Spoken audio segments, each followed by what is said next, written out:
This is Pivot Out Loud, stories about education and life in a world turned sideways. I'm Lori Huff.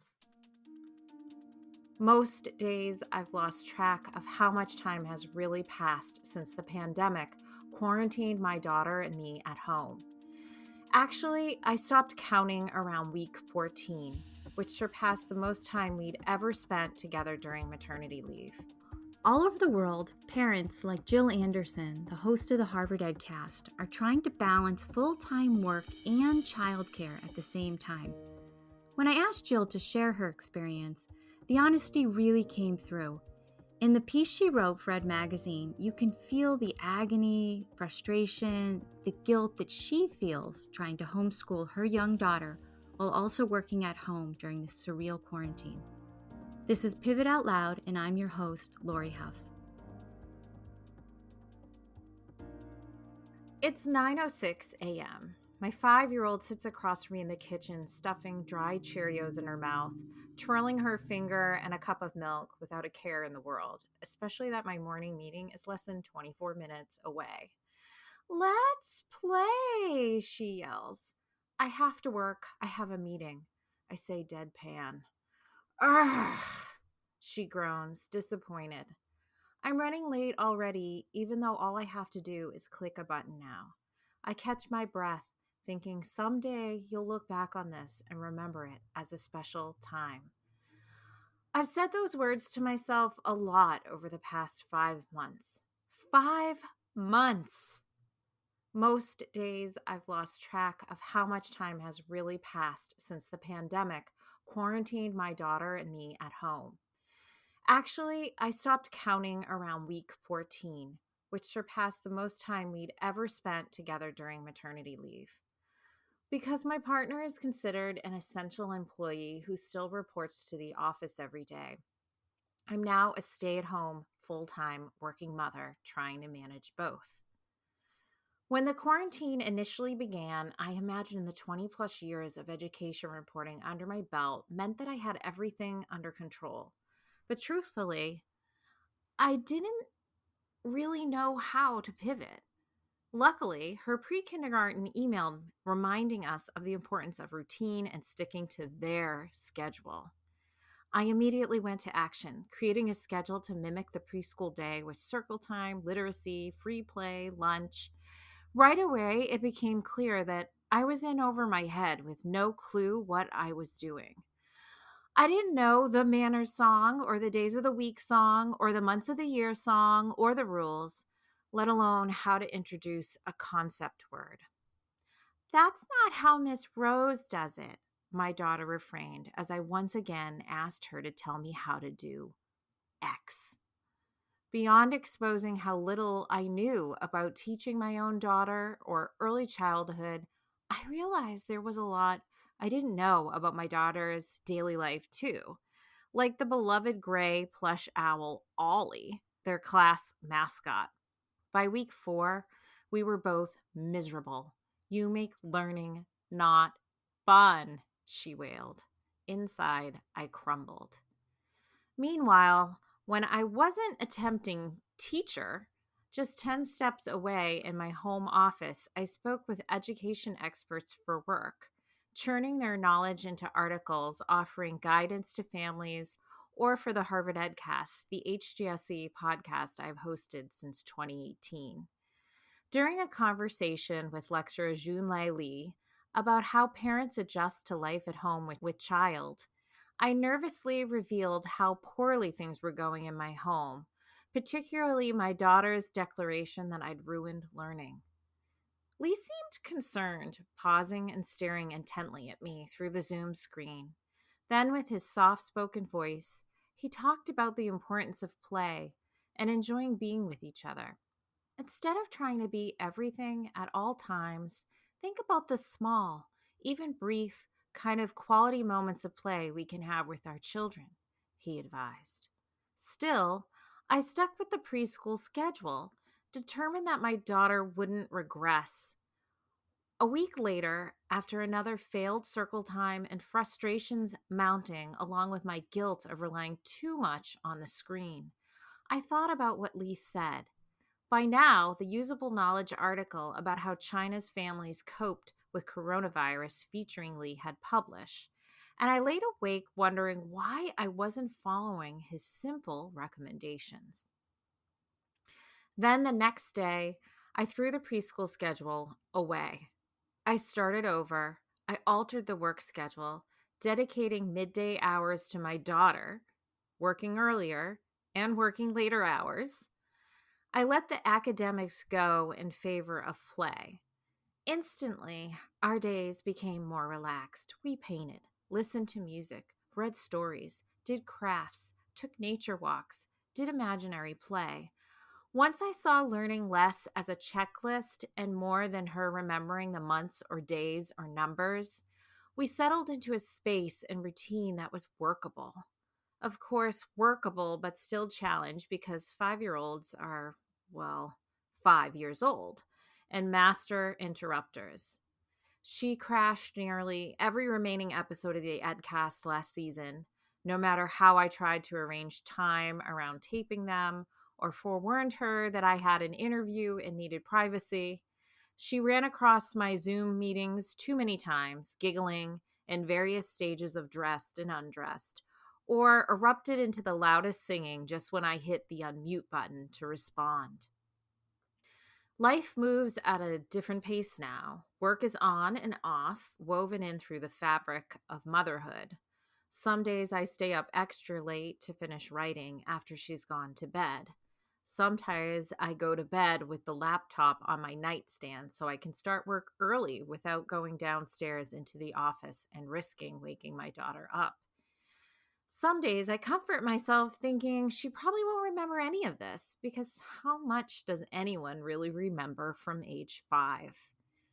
Then other days I marvel at all the things we've done together: constructed mermaid tails and trees from paper towel rolls, painted a ton, gone on scavenger hunts, listened to the Beatles and Hamilton, made zucchini bread and scallion pancakes, read The Velveteen Rabbit over and over, played silly games where dragons chase us around the block, made paper cameras and taken pictures in the backyard, planted wildflowers from seeds and watched them grow. The list goes on and on. As a full-time working mother, there is no other way I would have this much time with my younger daughter. It's bittersweet. So even though I struggle to find balance between these competing worlds, most days I hope we can both look back on this and remember it as a special time. I will. It's been a few months since I asked Jill to write about her experience working from home with her young daughter. Now that her daughter's in kindergarten, I wondered how things were going. We are still at home together and have started remote kindergarten. I think, like a lot of parents, it's not really how I ever imagined she would start kindergarten. And in some ways, I think it might be surprising to hear that we ended up choosing a full remote program for the term. And it was a hard decision to make, and one that I don't think if you had asked me 2 months ago that I would have chosen to stay home with my daughter this fall, that I probably could have ever predicted that I would say that. Because it just seems crazy to continue working from home and being home with a 5-year-old.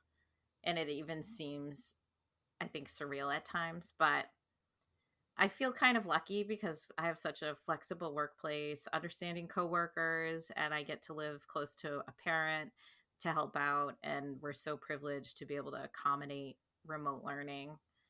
But it definitely has come with challenges. I am sharing remote learning with my husband and my mother, but I do think a lot of my experience echoes what happened this summer.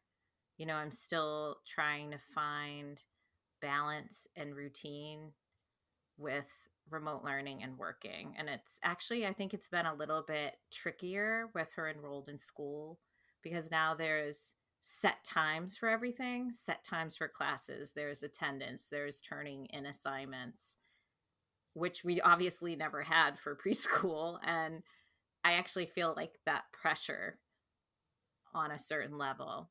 For instance, like I hadn't photographed her artwork for art class for a couple weeks. And I think it was just kind of my own trouble navigating Google Classroom and figuring everything out. And I went in and noticed that her art assignments had been marked as missing. And I panicked the second I saw that and thought, oh my God, my child's grade is going to suffer all because I hadn't taken any time to photograph and turn in her assignment. And the funny thing is, it was just I couldn't figure out how to actually do it.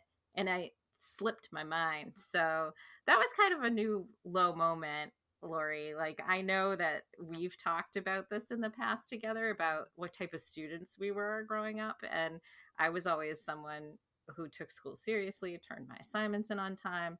And yet here I am, this parent, like unable to turn in my kids' assignments on time. So there's a lot of things I'm finding that I need to keep up with and do on a daily basis. And it's super time consuming and not always very intuitive, but we're managing. I don't think we've found our groove yet. I still would say I'm struggling with balancing, and I don't feel like I'm available as much as I want to be as a mom, or necessarily as available as I want to be as an employee either. So it's definitely been challenging. When you wrote the essay, towards the end, you said you did find that balance with play. You were able to figure out ways to incorporate play more into your days. Is that one of the things that's sort of taken the biggest hit now that she's in the more structured kindergarten? Oh, definitely. It's been super hard to find time for play outside of school. I think we can sneak some in the lunchtime usually, and I try to get outside if it's a nice day. We live near a pond, so sometimes I've tried to sneak over there for like a quick lunch, and then of course she shows up late to class after. But it's been hard to find the time for play, mostly because I get pulled away during the day so much from work to help with remote learning. So then I find myself trying to accommodate work more in the afternoon and right before dinner, which I think would be a natural time to have more play. But then sometimes now that I'm thinking about it, I say, oh, well, we do have time after dinner where we usually get to play games and do things together. So I felt like I had a good routine down in the summertime, and I still haven't found that yet. I see her in our meetings sometimes, and she's still darting across the Zoom meetings, usually singing. Yeah. Have you found any strategies for dealing with that? No, I haven't. In fact, I actually think it's gotten worse since remote learning has happened. This just happened this morning. If I don't time my meetings with people perfectly meshed between her schedule, which I don't find out usually until the night before. So it's hard to do that. It's hard for me to time meetings and interviews with people perfectly to her remote learning schedule because she's so little and they're not thankfully spending the entire block of time on the computer, on the screen. So a lot of her activities are broken up away from the computer, and she might need some help and assistance. So it's not a case of I can leave her for 45 minutes or an hour and just walk away usually.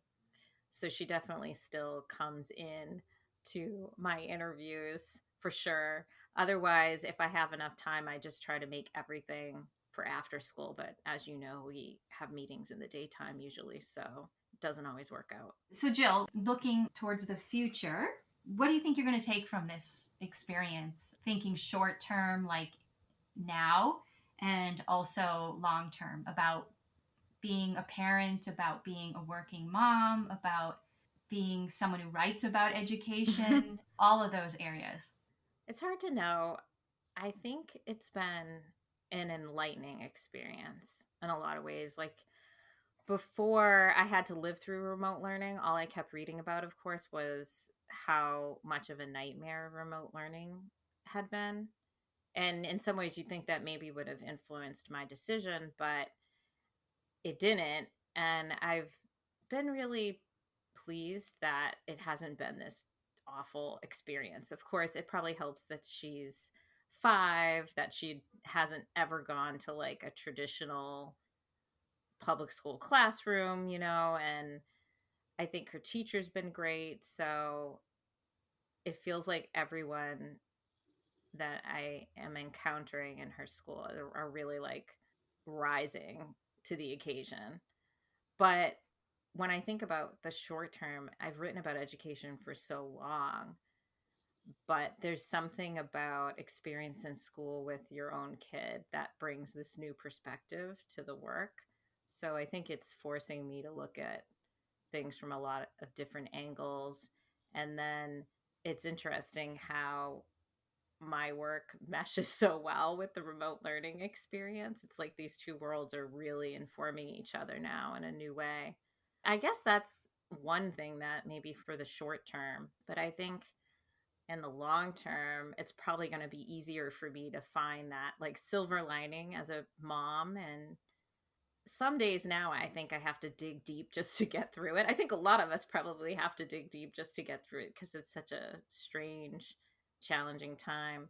But I think years and years from now, I'll be able to look back and see this as fun and special and be able to think about all this time we got to spend together. And I'll probably miss it. I might even miss it in the short term, depending on how you want to define it, because some days I still try to imagine what it might be like to not constantly be with each other. We've been so attached at the hip. And I think about the day she actually goes back to school and I actually go back to an office. And I'm not sure who it's going to be harder for. It would probably be harder for me. All that said, I still find myself on a daily basis, like thinking, you're going to survive this. You'll get through this, just to kind of keep myself going. That was Jill Anderson, host of the Harvard EdCast, on how she pivoted during the pandemic. I'm Lori Huff, the editor of Ed Magazine and the host of Pivot Out Loud by the Harvard Graduate School of Education. Thank you for listening.